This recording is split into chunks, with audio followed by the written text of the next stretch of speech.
Good day everyone, we are the group 3 and today we are here to discuss about classical philosophies and their implications in business practices.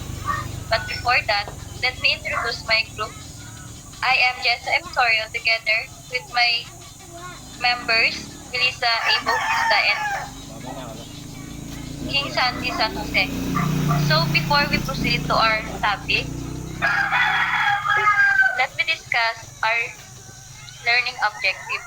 So first, after going through this lesson, you are expected to number one, learn about the Greek philosopher Plutarch. Number two, explore his notable work. Number three, illustrate how Plutarch's philosophies are reflected into business practices.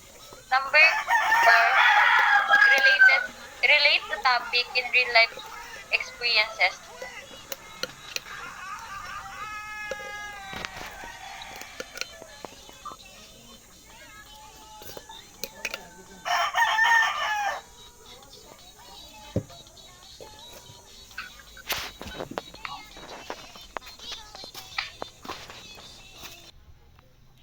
Ito yung short description about Plutarch, born in 46th century in the small town of Chaironea, Boeotia, father Nacarchus, grandfather Lamprias. His family was among the wealthy families in the region. He traveled widely through Mediterranean world, took a Roman citizenship, and named Lucius Mestratius Plutarchus.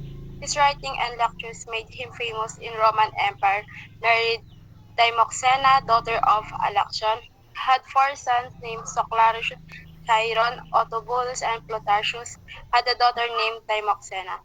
And about din dito is yung writing skills niya and yung mga work niya is yun yung naging way para maging famous siya.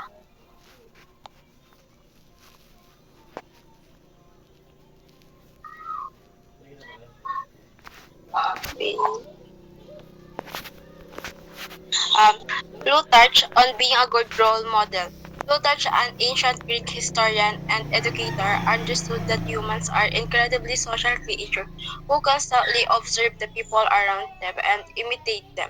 So para sa kanya is uh, lahat ng tao is na-observe lahat ng mga kung ano yung ginagawa and yun din ay na-adapt nila.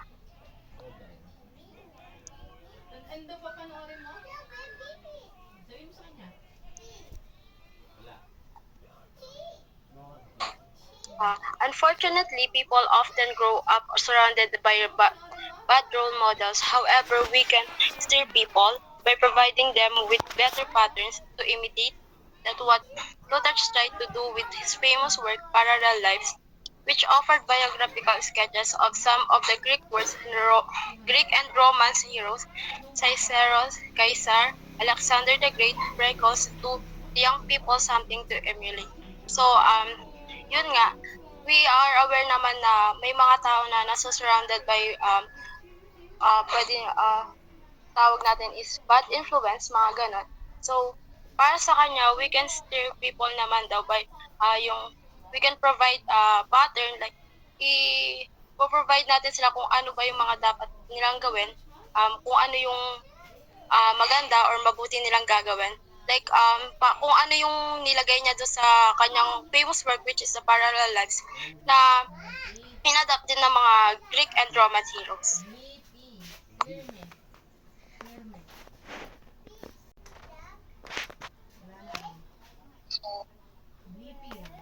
So what is Plutarch's most famous work? Plutarch was a first-century politician, priest, and philosopher, best known for his extensive writings. His works include Parallel Lives, a collection of biographical sketches, and Moralia, a collection of philosophical writings. So si Plutarch, hindi lang siya isang Greek philosopher. Dati, isa din siyang pare nung kapanahunan niya. So, and nung first century politician din siya. Okay. Sa sinabi nga ni Melissa, dahil sa pagiging extensive writings niya, Sinobra lang yan. nakabuo siya ng isang works na pinamagatang Parallel Lives. So, yung Parallel Lives, collection siya ng biographical sketches na kung saan Islam, surah, nakapaloob badungas, dito yung binabi. mga biographical sketches ng Binabi. mga Oh, binabi. Greek and Romance heroes katulad na lang kay Alexander the Great and si Caesar. So, yung purpose ng Parallel Lives is Sige. yun nga, yung to give young people something to Isa pa, bibalik ka pa kayo mo na. So, sinasabi lang ng Anawang Parallel biron ka alam mo Lives pa bonda ka yan. is nakapaloob dito yung mga tao na Sige. pinaka-the Sige, best isa pa, or oh. pinaka-magandang Di ako nakapag- imitate yung parang pinaka-ethical behavior nila o yung behavior na meron sila. So, yung pang second naman na works ni Plutarch which is Moralia. Ito naman yung collection ng philosophical writing. So, yung Moralia, collection siya ng mga essays, mga ethical essays, which is nagpo-provide siya ng mga yun nga about sa ethics and kung paano i-apply yun sa tao. And sabi nga ni Sir last meeting, yung pinaka bago nga muna tayo magkaroon ng ethics, unang-una muna is yung moralya. So, yung moral. So, dito, yung moralya, yun nga, sinasabi na ethical essays, ito yung para magkaroon din tayo ng ethics sa buhay natin. So, yung Parallel Lives nga, ito yung meaning ng Parallel Lives. Of his many writings, yung sa lahat ng ginawang works ni Plutarch, yung Parallel Lives talaga yung pinaka-celebrate ni Plutarch. And yung totoong name ng Parallel Lives is Lives of the Noble Greek and Romans. And yun nga yung sinasabi ko ng collection siya ng biographical sketches. Tsaka naka-arrange siya according din dun sa pagkakapares-pares nung mga Greek and Romans. Kunwari yung mga Alexander the Great at saka si Caesar. I-arrange yun according sa kung paano sila naging famous nung mga panahon ng Greeks and Romans.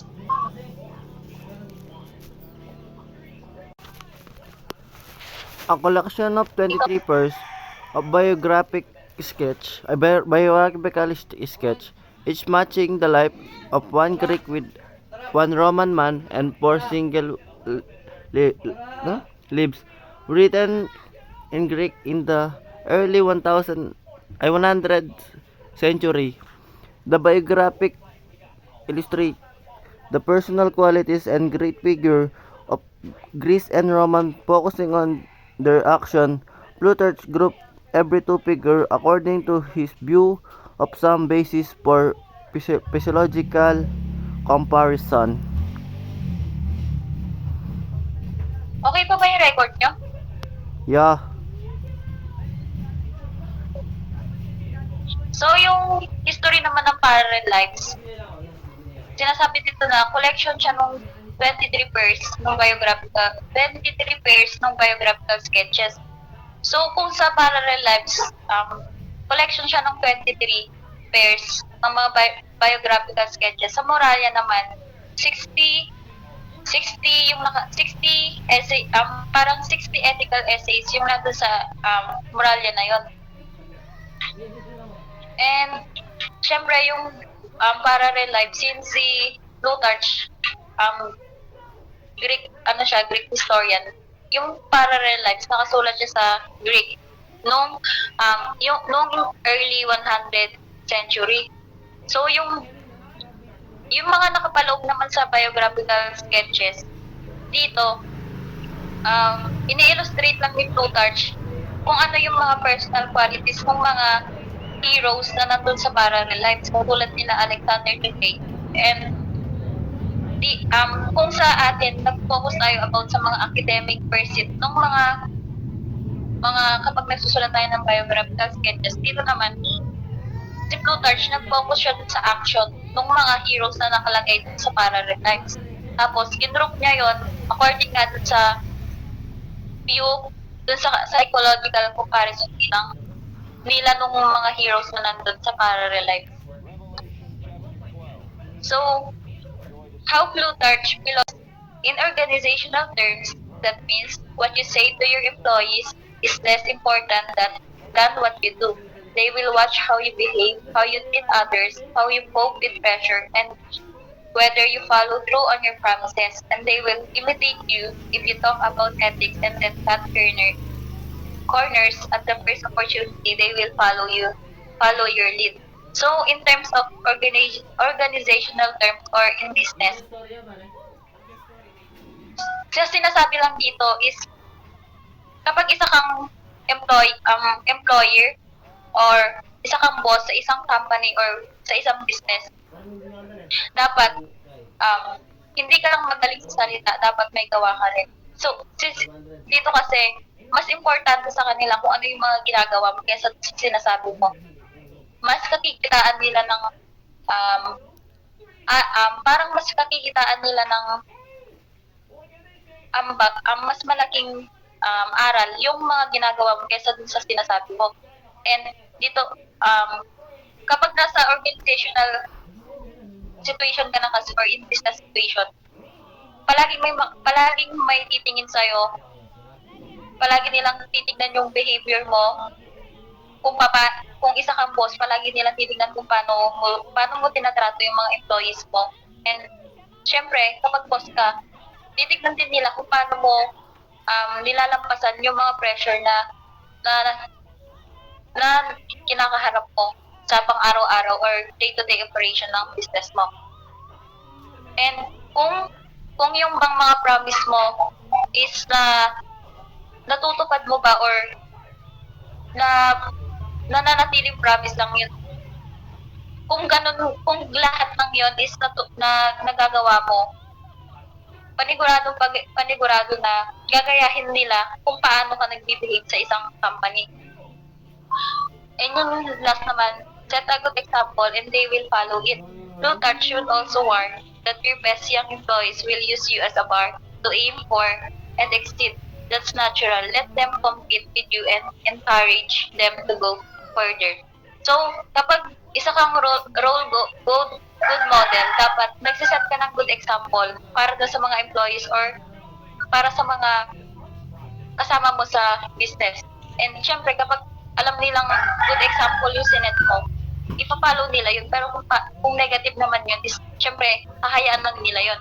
And syempre, si Plutarch, nag-warn din siya sa atin na yung mga employees natin is gagamitin nila tayo para mas umangat sila niya dito. Natural lang yun. May mga tao talaga nagagamit sa atin para mas umangat sila. And kung nakikita mo naman na positive yung pag-angat nila, masasabi, hayaan mo lang sila and mas encourage ko pa sila na yun nga, i-encourage mo pa sila na mag-continue dun sa career na gusto nila. So, yung question naman about dito is, what does the ideal leader look like?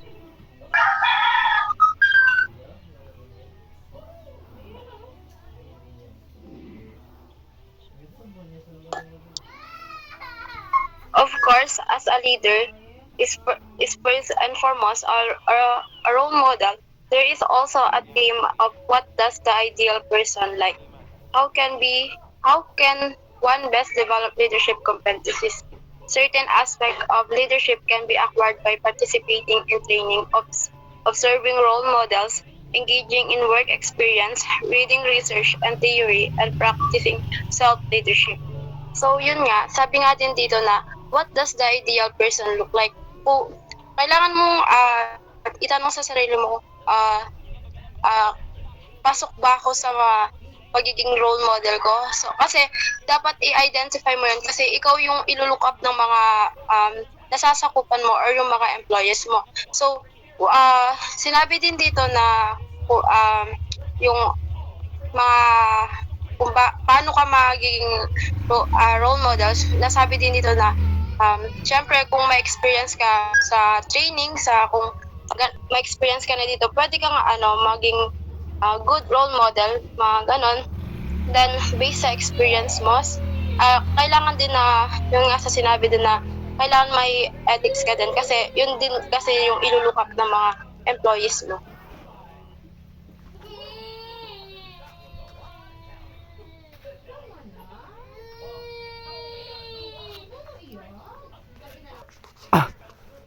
Plutarch believed that the purpose of philosophy was to help individuals' life and virtual and meaningful. He believed that philosophy was not merely an academic pursuit, but rather a practical discipline that could be used to improve one's character and behavior.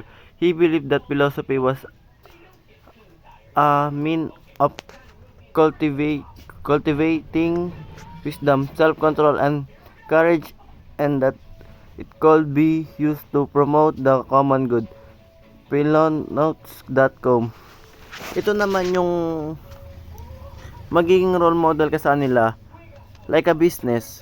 Yung pag may ano ka ng employee, syempre, di mo na masisi kung di mo masabi kung talagang kung talagang say siya hanggang dulo. Kapag kita mo dapat sa kanya yung force na kaya mo siya hanggang dulo, yung pagkita mo sa kanya kung paano yung role model sa kanya, yung parang kailangan mo maging mabait, di mo kailangan yung maging laging galat, kailangan mo laging tumatawa para in case man na umalis siya sa'yo, meron siyang mababaon na good memories sa business mo, hindi bad memories yung may isip niya. So, addition naman dito, naniniwala nga si Plutarch na yung purpose ng philosophy para sa kanya is tulungan tayo na magkaroon ng maganda at maayos na buhay. Na mas, yung magkaroon tayo ng meaningful life. So, since yung philosophy is malawak siya, dito naman kay Plutarch, yung philosophy para sa kanya yun na tulungan tayong mga individual. And Sana ako? naniniwala din si Plutarch na yung philosophy, hindi lang siya nagre-rely sa academic pursuit ng isang tao. Pagkos, tinutulungan tayo ng philosophy para mas magsang. So, addition din dito, kapag napapaliputan ka ng positive na friendship and community, syempre magkakaroon ka ng maayos na buhay at saka magandang pamumuhay. Pero syempre, bago tayo muna magtiwala sa mga friends or mga communities na nakapalibot sa atin, kailangan muna natin mag-build ng tiwala and syempre magpakita ng respect para alam din nila na nakapaloob din sa atin yung ethics. Syempre kapag may ethics ka, dapat nakapaloob lahat sa'yo yung mga ethical behavior.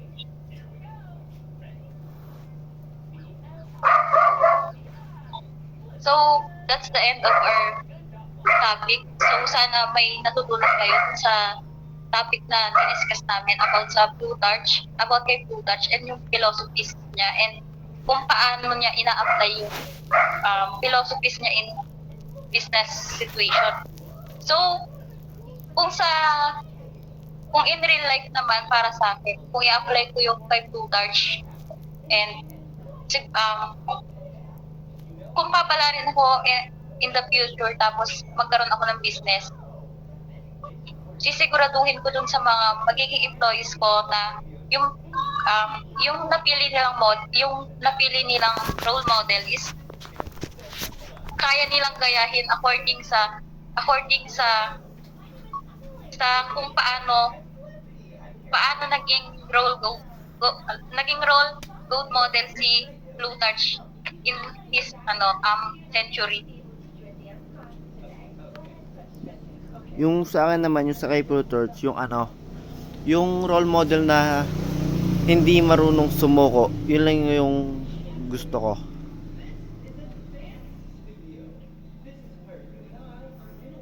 Para sa akin naman is need kong gawin yung mga kailangan kong gawin. Especially, ako yung leader. If ako yung magiging leader, kailangan kong maging good role model sa kanila. Kasi ako yung ilulook up nila.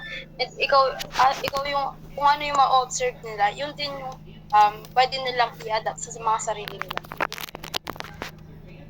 So once again, thank you. We are the three, and this is the end of our lesson. Thank you. Thank you.